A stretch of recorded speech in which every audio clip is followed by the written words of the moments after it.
For thousands of years, wars were won and lost by the sword.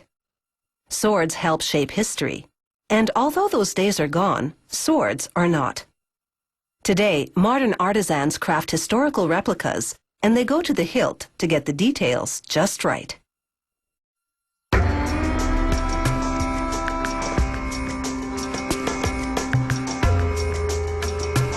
This reproduction of a medieval sword is ready to capture your imagination and take you back to the days of knights in shining armor.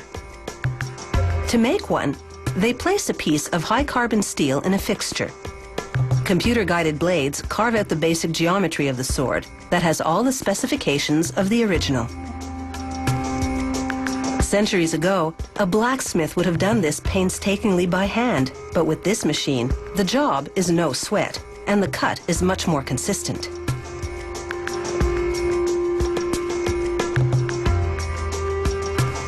After about an hour of carving, they have a nicely tapered sword blank.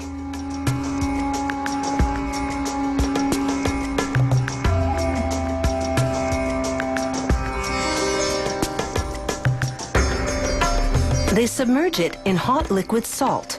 It's a critical step. It softens the steel to eliminate stresses created by the carving. Next, they plunge the blade into containers of cool liquid in a process called quenching. It immediately hardens the edges of the sword, but the center cools more slowly. This allows the blade to retain flexibility, which will give the sword that springy quality. Using a belt grinder, they fine-tune the geometry of the blade and sharpen the edges. After that, it's sharp enough to slice paper to shreds. To test the blade's strength, they smite a metal barrel with it. Incredibly, it doesn't chip. They pump wax into molds to make historically accurate copies of the hilt parts, like the pommel, which is the counterweight at the end of the hilt, and the guard that separates the blade from the handle. They use the wax copies to cast the parts in metal. Then they grind and polish the cast metal pieces. They smooth away the rough edges on this sword guard and hone its profile.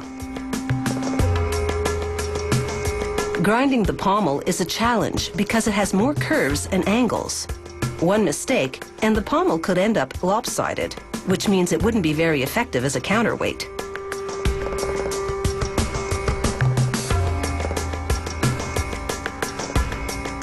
With the blade in a padded vise, they slide the guard onto the tang and cushion it with a piece of plastic and a metal pipe.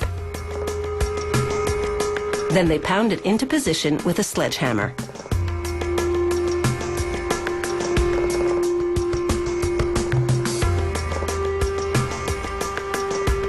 Next, they pummel the pommel into place. And then they top it off with a small piece of steel called a peen block. They blast it with a torch. This softens the peen so it spreads as they hammer it down.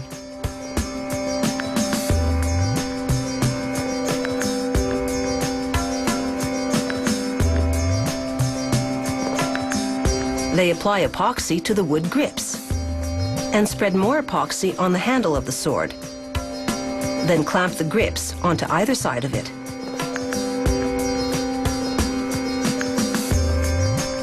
Next, they brush black dye onto a thin piece of leather and coat the other side with glue. They wrap the glue and dye-drenched leather around the wooden handle.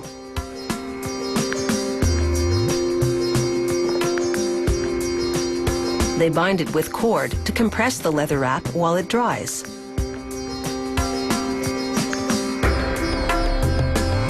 They're now ready to brand the blade with the maker's insignia. Chemicals etch the mark into the steel, a millimeter deep.